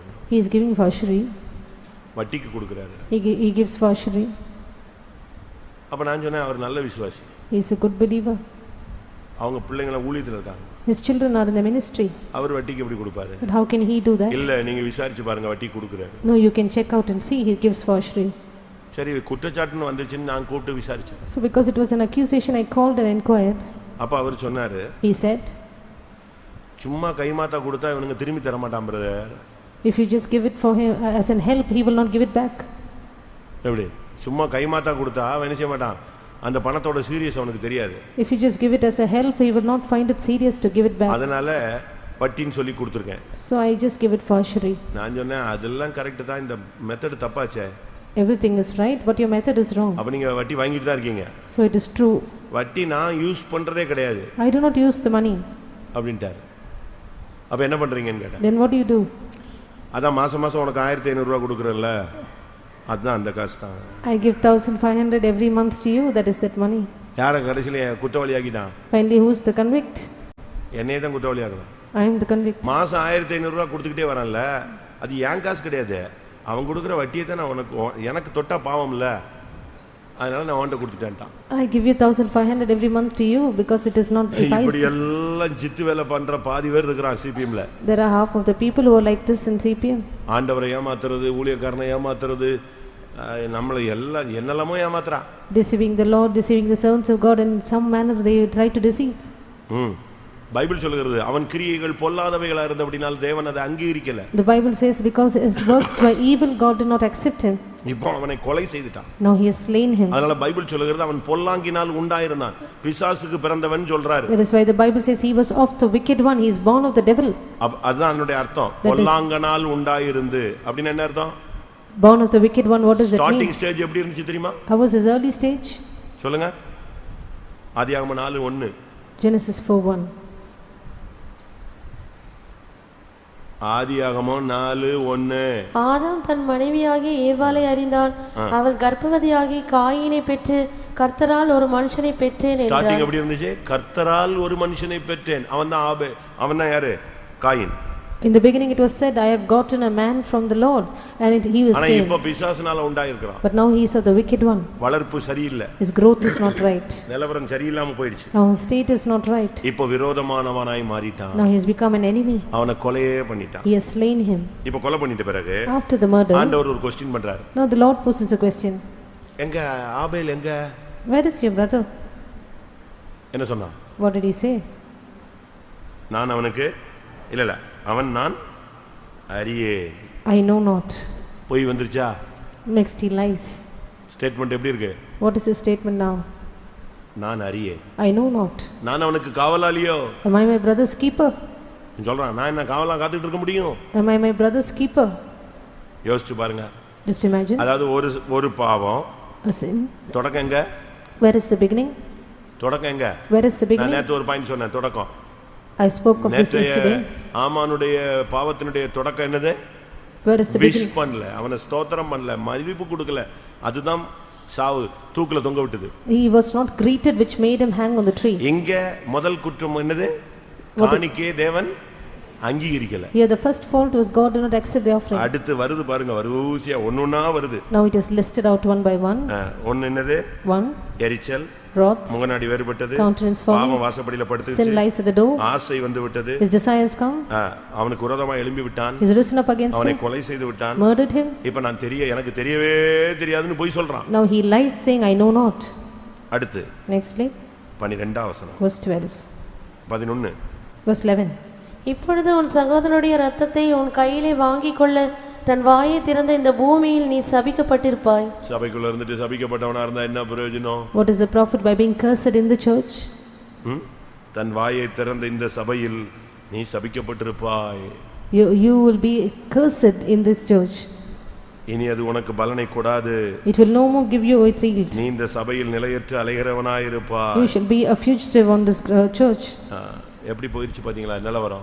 Now what is the state? கடைசி அவன் முடிவு என்ன? What was his end? 16, verse 16. அப்படியே காயின் கர்த்தருடைய சந்நிதியை விட்டு புறப்பட்டு ஏதேனுக்கு கிழக்கான நோத் எனும் தேசத்தில் குடியிருந்தான். ஏதேனை விட்டு விட்டான். He has forsaken Eden. தேவனோடு உள்ள உறவு போய்விட்டது. His connection with God is மகிமை lost. போய்விட்டது. Glory is lost.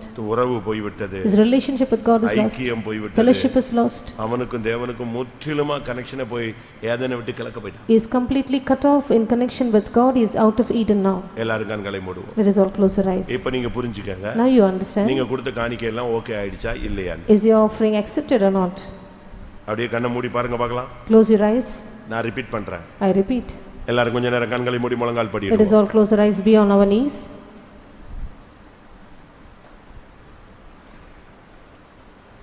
உன்னுடைய காணிக்கை அங்கீகரிக்கப்பட்டதா? Is your offering accepted?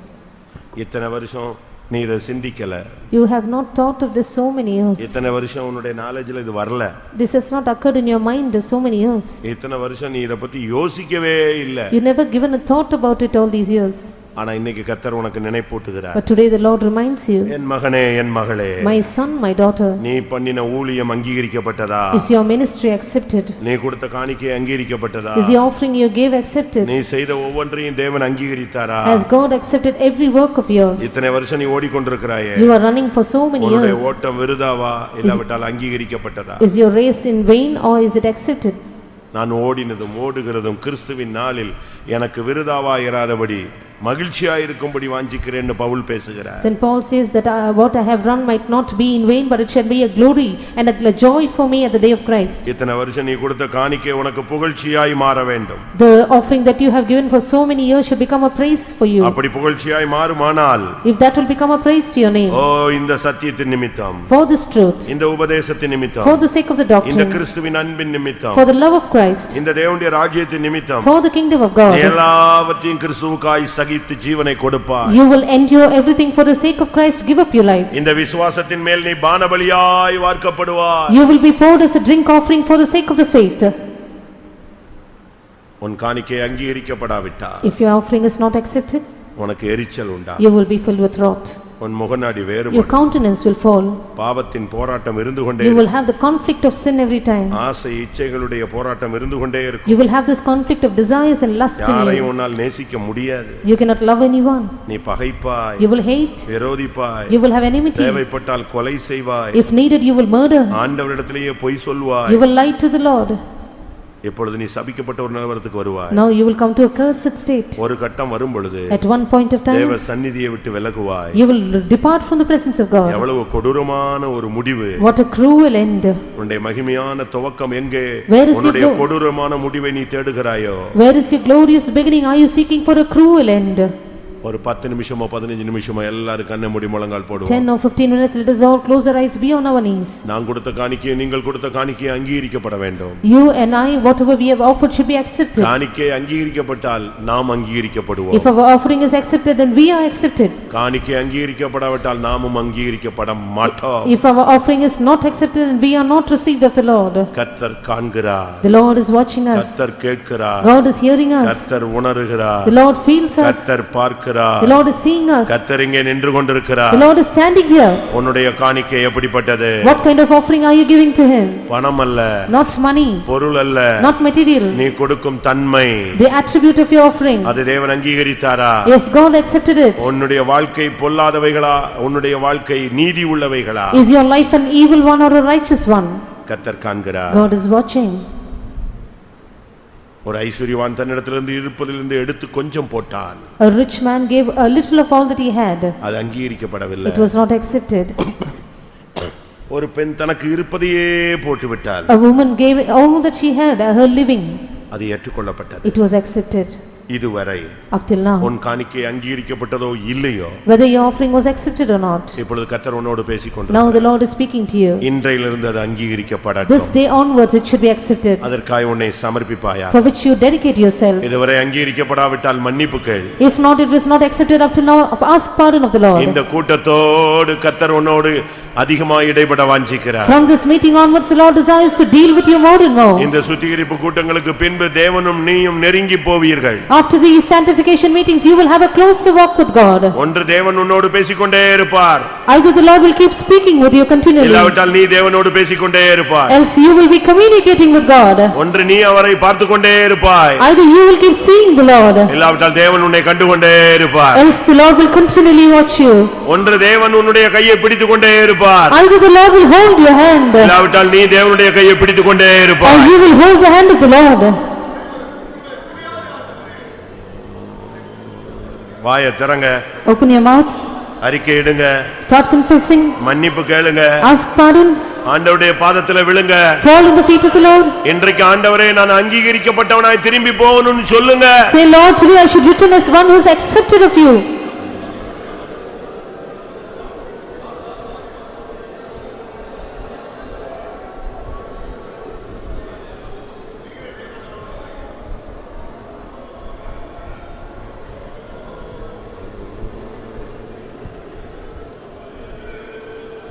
நான் இதுவரை செலுத்தின காணிக்கை அங்கீகரிக்கப்பட்டதோ இல்லையோ என்கிற ஒரு பெரிய கலக்கம் என்னை ஆட்கொண்டு விட்டது என்று எத்தனை பேர் ஒத்துக்கொள்ளுகிறீர்கள்? How many of you accept there's a great confusion within me whether the offering I've offered up till now is accepted or not?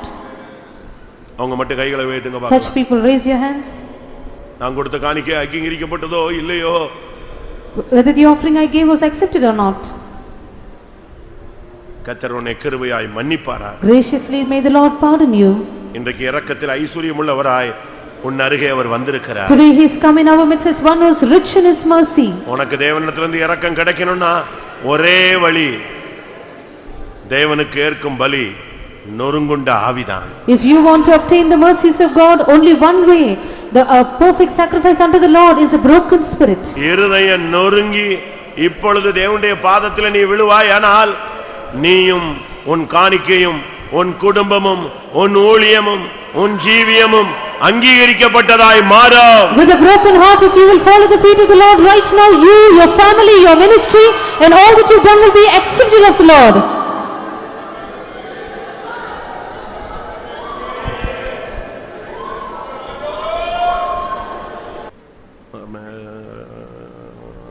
நீ ஆபேலானால் இன்னைக்கு ஒரு அக்கினி இறங்க வேண்டும்.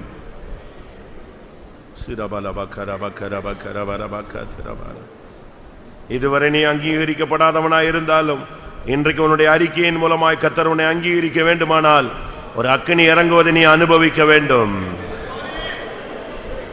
Amen, amen, amen, amen, amen, amen, amen.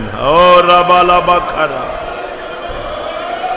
நீ ஆதியில் கொண்டிருந்த அன்புக்கும் ஆதியில் கொண்டிருந்த அபிஷேகத்திற்கும் ஆதியில் செய்ததான மகிமையான ஊழியத்துக்கு நீ திரும்புவாயாக.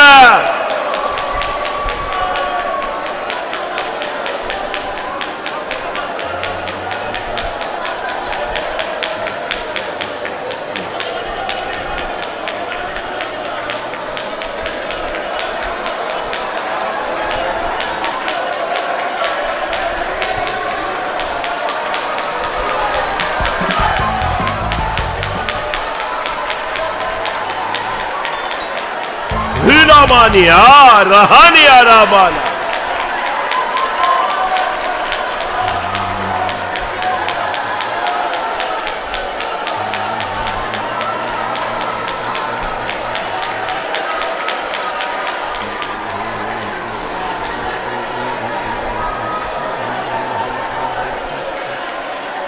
Please.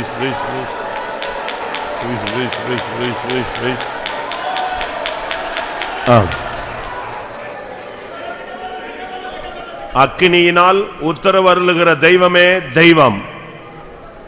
இன்றைக்கு ஒரு அக்கினி உன்மேல் வந்து இறங்க வேண்டும். வாலிபர்களானாலும் சரி, ஊழியர்களானாலும் சரி, சண்டே ஸ்கூல் டீச்சர்ஸோ, புதிய விசுவாசிகளோ, பழையவர்களோ, புதியவர்களோ, எல்லாரும் உங்களை நீங்கள் ஆயத்தப்படுத்திக் கொள்ளுங்கள். ஆமா, நீ அங்கீகரிக்கப்படும்படியாக தவித்துக் கொண்டிருக்கிறாய், அங்கீகரிக்கப்படும்படியாக நீ புலம்பிக் கொண்டிருக்கிறாய். இன்றைக்கு கர்த்தர் உன்னை அங்கீகரிக்க போகிறார். ஒரு அக்கினி உன்மேல் வந்து அமரட்டும்.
அக்கினி அக்கினி, ஓ அக்கினி இறங்கட்டும், பலிபீடத்தில் அக்கினி இறங்கட்டும்.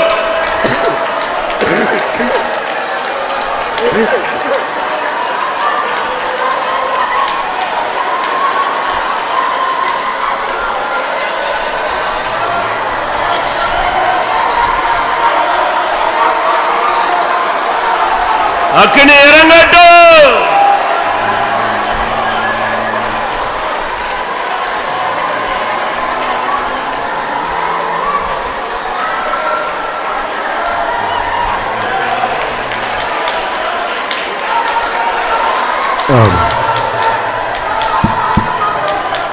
ஒரு நிமிஷம்.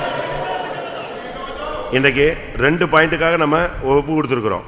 ஒன்று ஆதியில் உள்ள அனுபவம், ரெண்டாவது அங்கீகரிக்கப்பட வேண்டிய அனுபவம். இந்த ரெண்டுக்குமே உள்ள தன்மை என்ன? நீங்க ஆதி நிலத்துக்கு வந்துட்டீங்கன்னா ஆதியில் உள்ள அபிஷேகம் உன் மேல இப்ப இறங்கும். கர்த்தர் உன்னை அங்கீகரிச்சிட்டார்னா ஒரு அக்கினி இறங்கும். இந்த ரெண்டையும் நீ பெறாம எழும்பி போக கூடாது.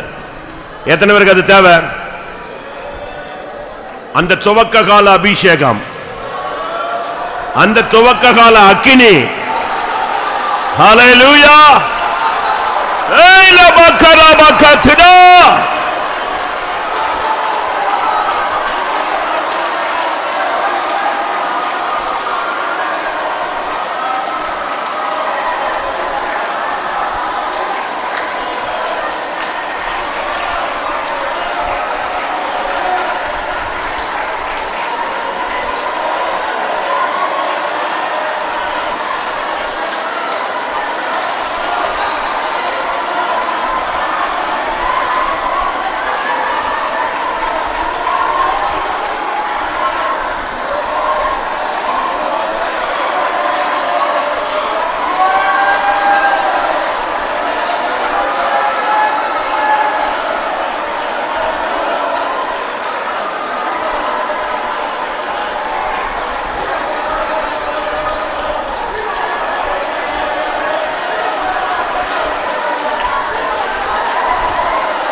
ஹalleluya. ஆம், ஒரு 10 நிமிஷம் நீங்க உங்களை மறந்துருங்க. குடும்பத்தை, பிரச்சனைகளை, போராட்டங்களை, தேவைகளை எல்லாத்தையும் கொஞ்ச நேரம் ஒதுக்கி வைங்க. இன்னைக்கு 2 காரியம்தான். உனக்கு துவக்கத்தில் உள்ள அபிஷேகம் வரணும், தெய்வம் உன்னை அக்கினியினால அங்கீகரிக்கணும். வேற எதையும் மனசுலேயே கொண்டு வராதீங்க. முடிஞ்சா முழங்கால் போடுங்க, முடிஞ்சா தேவ சமூகத்தில் போராடுங்க. பழைய அபிஷேகம் வேண்டாம். இன்னைக்கு கர்த்தர் ஒரு புதிய அக்கினியினால் உன்னை தொட போகிறார். ஆரம்பத்தில் எப்படி அபிஷேகம் இறங்கும் பொழுது நீ இருந்தையோ அதே நிலவரம் எத்தனை பேருக்கு தேவை? இன்றைக்கு கர்த்தர் நிச்சயமாய் உன்னை அங்கீகரிக்கும்படியாக அவர் வந்திருக்கிறார். ஹல்லேலூயா, ஹல்லேலூயா. ஆபேலை அங்கீகரித்த தெய்வம் இன்றைக்கு இந்த சபையில அநேகரை அங்கீகரிக்க போகிறார் அக்கினியினால்.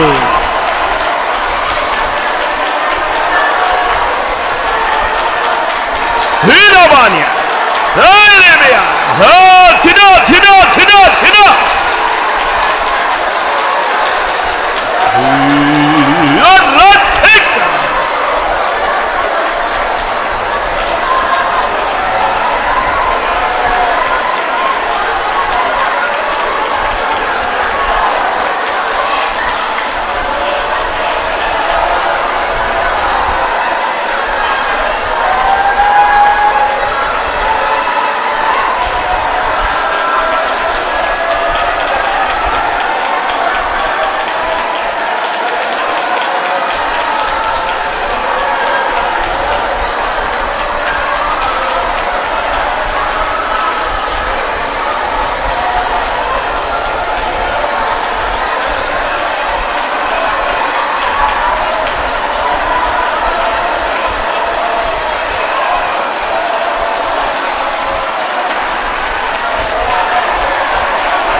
ஆமென், ஆமென். உங்களில் அநேகருக்கு அபிஷேகத்துக்கு ஆவியானவரை என்ஜாய் பண்ண தெரியல. உங்களுக்கு அநேகருக்கு அபிஷேகத்தை நிரம்பி உங்களால கலிகூற முடியல, தெரியல. நீங்க ஒண்ணு செய்யுங்க, கர்த்தருடைய கரத்தில் அப்படி கொடுங்க. இன்னைக்கு கர்த்தர் ஒரு நிறைவான அபிஷேகத்தோடு வந்திருக்கிறார். இன்னைக்கு திட்டமா உன்கிட்ட பேச போறாரு. இனிமேல் உன்னுடைய வழிகள் நேராக போகிறது. அற்புதங்களை தேவன் செய்யட்டும். எத்தனை பேர் விசுவாசிக்கிறீர்கள்? இதுவரை இல்லாத ஒரு அபிஷேகம். ஹல்லேலூயா. இரட்டிப்பான வல்லமை. சாபத்தின் கட்டுகள் அறுந்து போகட்டும். தடை செய்கிற ஆவி விலகட்டும்.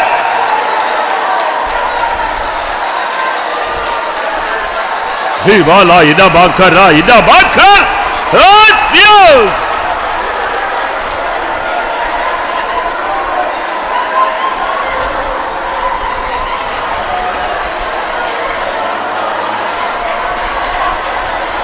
Hallelujah. Hallelujah. Satan தோற்று போனான். Satan தோற்று போனான்.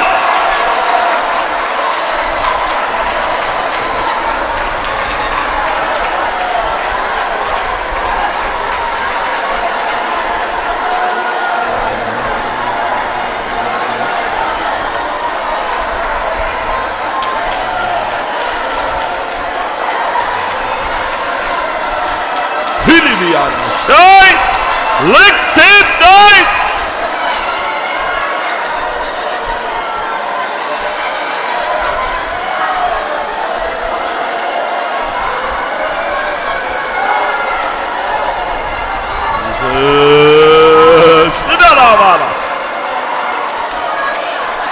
ஆமா, ஆமா. இந்த கூட்டத்துக்கு வரும் பொழுது நீங்கள் வெகு தூரத்தில் இருந்தீர்கள். வசனத்தின் மூலமாய், வார்த்தையின் மூலமாய், இருதயம் உடைதலின் மூலமாய் கர்த்தர் உன்னை கர்த்தர் உன்னை இழுத்து இழுத்து இழுத்து இப்பொழுது தன்னுடைய மார்போடு உன்னை அணைத்துக் கொண்டார். எத்தனை பேர் அதை ஃபீல் பண்றீங்க?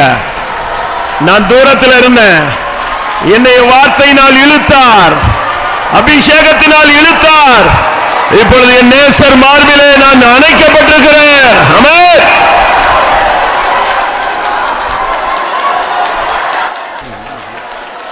ஆமென் ஆமென் ஹalleluya ரிபிலாபாலகா துடாபாகா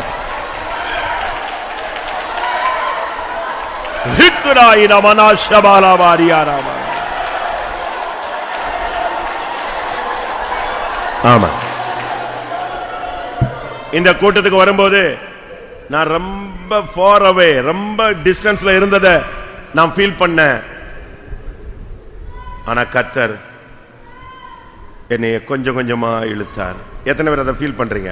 உண்மையா அனுபவத்தில் உணர்ந்தவங்க சொல்லுங்க.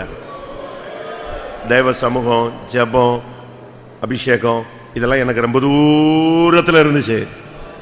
ஆனா டைம் ஆக ஆக என்னை இழுத்து கொண்டார், ஒன்று கூட இழுத்து கொண்டார். ஆமென். இழுத்து இழுத்து இப்பொழுது என் நேசர் மார்பில் சாய்ந்து கொள்ளக்கூடிய அளவில் என்னை இழுத்து அனைத்து சேர்த்துக் கொண்டார்.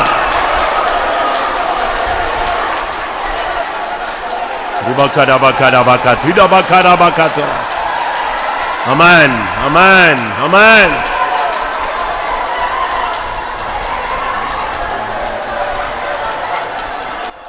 என் நேசர் மார்பிலே நான் சாயும் நேரமே, என் நேசர் மார்பிலே நான் சாயும் நேரமே,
ஆமென்.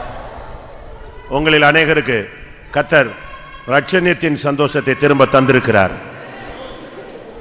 ரட்சிக்கப்பட்ட நாளில் உனக்கு இருந்த அந்த நம்பிக்கை, அந்த நிச்சயம், அந்த விசுவாசம், அந்த மகிழ்ச்சி இன்னைக்கு உன் இருதயத்தில் கொடுக்கப்பட்டிருக்கிறது. தேவ கிருபையை பெற்று அதை நீ காத்துக்கொள்வாயாக.